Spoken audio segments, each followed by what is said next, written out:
শবে কদরের রাতে মহান আল্লাহ তাআলা লৌহে মাহফুজে কিভাবে ভাগ্য লিখেন এবং নতুন কোন কোন ভাগ্য লিপিবদ্ধ করেন।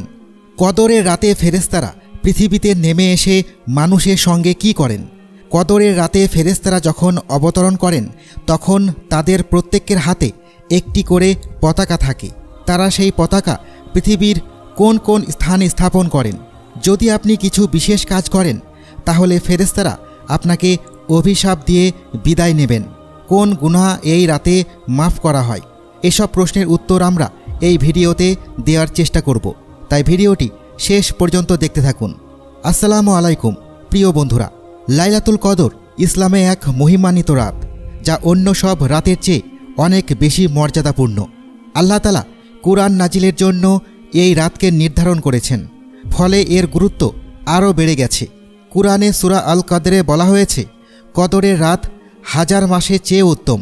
তাই এই রাত ইবাদত বন্দিগির মাধ্যমে আল্লাহর নৈকট্য লাভের এক সুবর্ণ সুযোগ রয়েছে। এই কারণে মুসলমানরা এই রাতে বেশি করে নামাজ, কুরআন তেলাওয়াত, জিকির আজকার, দোয়া, ইস্তেগফার, তাসবিহ তাহলিল সহ নানা আমল করে থাকেন। কারণ এই রাতে আল্লাহ তাআলা তাঁর বান্দাদের ক্ষমা করেন। তবে এত ফজিলতপূর্ণ রাত হওয়া সত্ত্বেও আল্লাহ তাআলা নির্দিষ্ট করে জানাননি এটি কোন রাত। তাই রাসূলুল্লাহ সাল্লাল্লাহু আলাইহি ওয়াসাল্লাম নির্দেশ দিয়েছেন রমজানের শেষ দশকের বিজোড় রাতগুলো লাইলাতুল কদর অনুসন্ধান করতে। হযরত ইবনে আব্বাস রাদিয়াল্লাহু তাআলা আনহু থেকে বর্ণিত এক হাদিসে রয়েছে, নবী করিম সাল্লাল্লাহু আলাইহি ওয়াসাল্লাম বলেছেন, কদরের রাতে সিদরাতুল মুনতাহার বাসিন্দা ফেরেশতারা দুনিয়ার জমিনে অবতরণ করেন। তাদের মধ্যে থাকেন জিবরাইল আলাইহিস সালাম। তারা এসে বিভিন্ন স্থানে পতাকা স্থাপন করেন। একটি কবরের ওপর, একটি বাইতুল মুকাদ্দাসের ওপর, একটি বাইতুল্লাহর ওপর, একটি মসজিদে নববীর ওপর এবং একটি সিনাই পর্বতের ওপর। তারা দুনিয়াতে এসে কোনো ইমানদার পুরুষ বা নারীকে সালাম না জানিয়ে ফেরত যান না। তবে যারা মাদকাসক্ত, যারা শূকরের মাংস ভক্ষণ করে, যারা জাফরান ব্যবহার করে, তাদের প্রতি তারা অভিসম্পাত করেন। হাদিসে আছে, লাইলাতুল কদরের রাতে পৃথিবীর জমিনে ফেরেশতারা এত বেশি পরিমাণে অবতরণ করেন যে তাদের সংখ্যা পাথরকুচির চেয়েও বেশি। হযরত আনাস রাদিয়াল্লাহু তাআলা আনহুতে বর্ণিত, রাসূলুল্লাহ সাল্লাল্লাহু আলাইহি ওয়াসাল্লাম বলেছেন, শবে কদরের রাতে হযরত জিবরাইল আলাইহিস সালাম ফেরেশতাদের একটি জামাত নিয়ে জমিনে অবতরণ করেন এবং তারা সেই সকল বান্দাদের জন্য রহমতের দোয়া করতে থাকেন যারা দাঁড়িয়ে কিংবা বসে আল্লাহর জিকির ও ইবাদতে মশগুল থাকেন। ইবনে আব্বাস রাদিয়াল্লাহু তাআলা আনহু বলেন, ফেরেশতারা হযরত জিবরাইল আলাইহিস সালামের নির্দেশ পেয়ে জমিনে ছড়িয়ে পড়েন এবং প্রত্যেক ছোট বড় ঘর, জঙ্গল কিংবা নৌকায় যেখানে একজন মুসলমানও থাকে সেখানেই যান। তারা প্রত্যেকের কাছে গিয়ে মুসাফা করেন। এখানে মুসাফা দ্বারা কল্যাণের দোয়া উদ্দেশ্য হতে পারে, আবার বাস্তবিক হাত মিলানোও হতে পারে। কারণ ফেরেশতারা নূরের তৈরি, তাই আমরা তাদের দেখতে পাই না এবং তাদের উপস্থিতি অনুভব করতে পারি না। যেমন মৃত্যু পথযাত্রীর নিকট মালাকুল মত, রিজিক সংগ্রহকারীর নিকট সেই সংক্রান্ত ফেরেশতা এবং অন্যান্য ফেরেশতা আসেন ও কথা বলেন, কিন্তু সাধারণ মানুষ তাদের দেখতে পায় না বা অনুভব করতে পারেন না। এমনটাও হতে পারে যে আল্লাহর বিশেষ বান্দারাই এই ফেরেশতাদের দেখতে পান বা তাদের উপস্থিতি অনুভব করতে পারেন।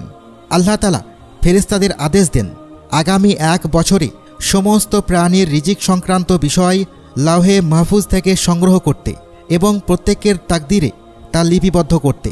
আল্লাহ তাআলা বলেন, নিশ্চয় আমি কুরআনকে নাজিল করেছি এক বরকতময় রাতে, নিশ্চয় আমি সতর্ককারী। সে রাতে প্রত্যেক প্রজ্ঞাপূর্ণ বিষয় সিদ্ধান্ত অনুমোদিত হয়। সূরা আদ-দুখান আয়াত 3-4। ইবনে আব্বাস রাদিয়াল্লাহু তাআলা আনহু বলেন, কদরের রাতে সৃষ্টি সম্পর্কিত গুরুত্বপূর্ণ সব বিষয়ের ফয়সালা স্থির করা হয়, যা পরবর্তী শবে কদর পর্যন্ত কার্যকর থাকবে। এই বছর কে জন্ম নেবে, কে মারা যাবে, কার কি পরিমাণ রিজিক নির্ধারিত হবে, সব কিছুই এই রাতে ফয়সালা করা হয়। হযরত আব্বাস রাদিয়াল্লাহু তাআলা আনহু বলেন, তুমি হয়তো কাউকে বাজারে হাঁটতে দেখছো, অথচ তার নাম মৃতদের তালিকায় ইতিমধ্যে লিপিবদ্ধ হয়ে গেছে। তারপর তিনি এই আয়াত তিলাওয়াত করেন, যা প্রতি বছর কদরের রাতে নির্ধারিত হয়। মুস্তাদরাক আল হাকিম 2য় খণ্ড পৃষ্ঠা 448 থেকে 449। এই রাতে শান্তি, নিরাপত্তা ও প্রশান্তি নাজিল করা হয়। শবে বরাত সম্পর্কেও কোথাও কোথাও বলা হয়েছে এটি শান্তির রাত, কারণ মুমিনদের জন্য মঙ্গলজনক ও স্বস্তিদায়ক সব কিছুই এই রাতে ঘটে। সূর্যাস্ত থেকে শুরু করে পরের দিন ভোর পর্যন্ত এটি বরকতময় ও অন্যান্য ফজিলতের রাত। অন্যান্য রাতের মতো শুধু শেষ তৃতীয়াংশই নয়, বরং এই রাতের প্রতিটি মুহূর্তেই বরকত রয়েছে। যে ব্যক্তি এই রাতে তার পাপের জন্য অনুতপ্ত হয়ে ক্ষমা প্রার্থনা করেন, আল্লাহ তাআলা তাকে ক্ষমা করে দেন।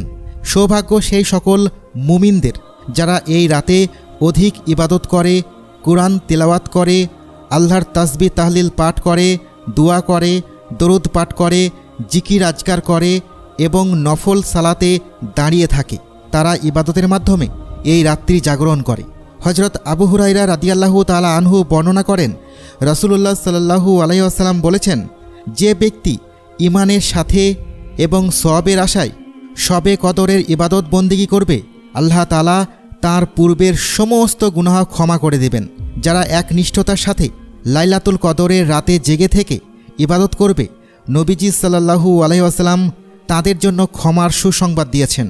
অন্য হাদিসে এসেছে, যে ব্যক্তি ঈমান ও নেকির আশায় রমজান মাসে কিয়ামুল লাইল আদায় করবে, তার পূর্ববর্তী সমস্ত গুনাহ ক্ষমা করে দেয়া হবে। বুখারী ও মুসলিম হাদিস। ইমাম নববী রহমতুল্লাহি আলাইহি বলেন, এই রাতের ইবাদতের মাধ্যমে ছোট বড় সব গুনাহ ক্ষমা করে দেয়া হবে। আল্লামা মঞ্জিরি, আল্লামা ইরাকি সহ অনেক উলামার মতই তাই। তবে যদি এই রাতের ইবাদতের সঙ্গে তওবা ইস্তেগফারও করা হয়, তবে তার আরও কল্যাণকর হবে। কারণ তওবা ইস্তেগফারের দ্বারা আল্লাহ তাআলা বান্দাদের সমস্ত গুনাহ মাফ করে দেন।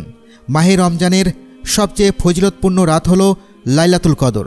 এই রাতগুলো অবহেলা করা উচিত নয়। তাই আসুন আমরা এই রাতগুলোতে যথাযথভাবে ইবাদত করি এবং আল্লাহর সন্তুষ্টি অর্জনের চেষ্টা করি।